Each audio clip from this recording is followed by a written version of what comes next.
It's the end of the month, and that means it's time for the rundown.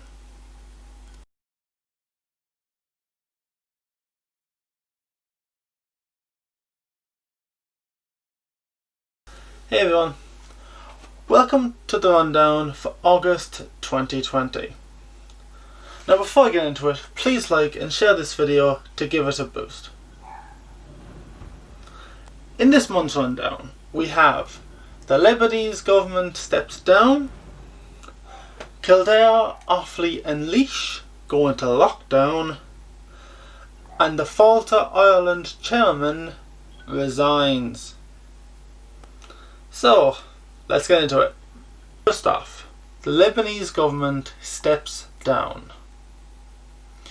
The entire government of Lebanon has stepped down after the backlash that they received from the failings that led to the huge amount of ammonium nitrate that were improperly stored, which led to the huge explosion that took place a few weeks ago.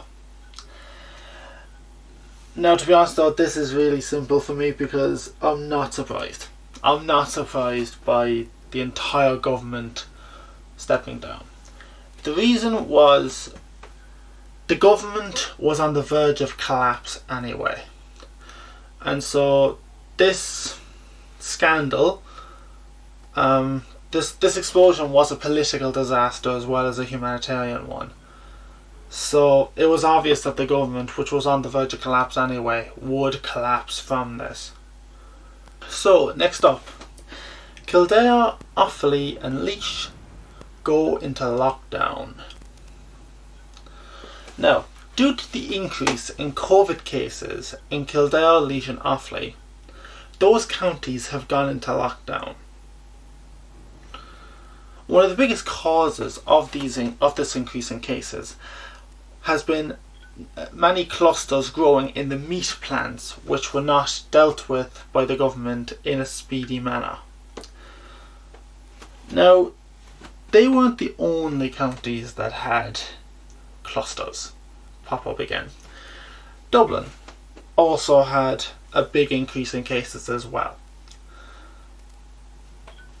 but they didn't lock Dublin down. Now, I do think that they should have locked the county of Dublin down, but a lot of people know that, well, if you lock Dublin down, basically the Ireland basically will collapse if you do that.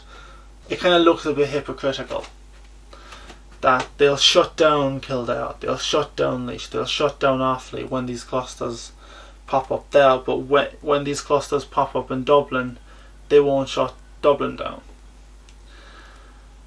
Now, in response to this, the government did actually put increased restrictions, not on Dublin, well, not just on Dublin, but on the whole country.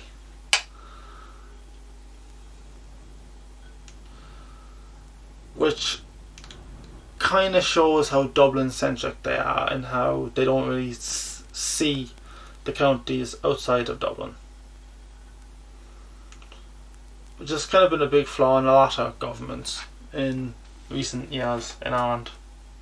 And finally, the chairman of Failte Ireland, Michael Crowley, has resigned after he went on holiday to Italy, which contradicts the government recommendations of no unnecessary travel. Now, Michael Crowley, as well as the Irish government, were widely criticised by this, given that their official recommendation is no unnecessary travel, yet the chairman of the tourism board goes on holiday to a country which isn't on the green list, and apparently he won't be self-isolating for 14 days on his way back. Now, this is just another blow to the new Irish government, in particular to their performance in tackling the pandemic, which hasn't been great, let's be honest. Okay, so apologies for not having this in the video. This was actually a story that occurred after I'd finished filming, and actually I just finished editing it down, and the story just happened, so I'm going to put it in post-production.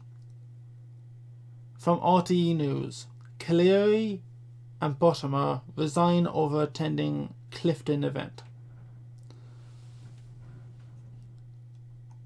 Minister for Agriculture Dara Calleary and Shannon Laois Catholach, probably mispronouncing that, Jerry Buttimer, have both resigned from their positions after they attended an event in Clifton, County Galway on Wednesday where 81 people were present.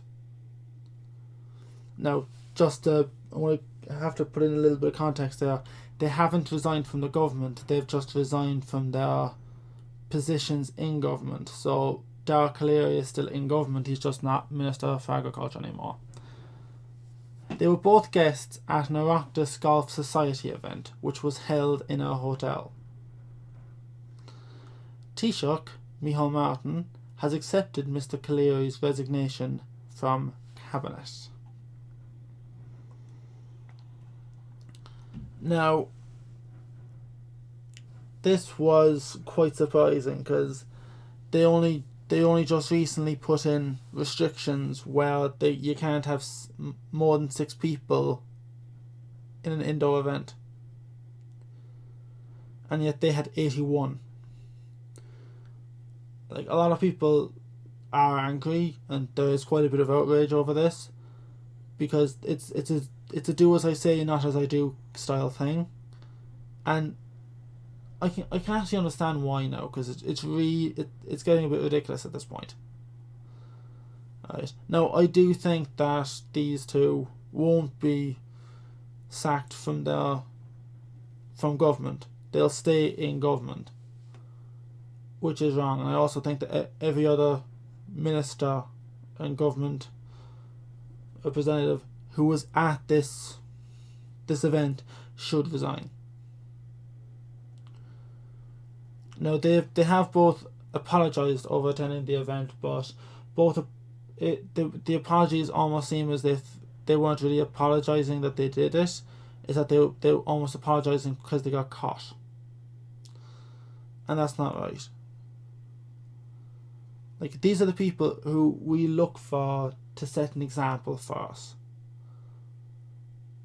and yet they're basically breaking the rules that they're telling us to follow.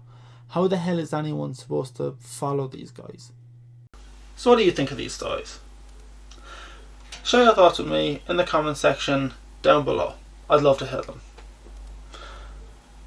And if you like this video, hit that thumbs up button and don't forget to subscribe to keep up with my latest videos. This month has been full of a lot of little things, from what I've seen. There hasn't been that much big stuff, except the Beirut explosion. That was pretty big. But actually there's also the DNC, which I will be covering in another video. Thanks for listening, and I'll see you next time.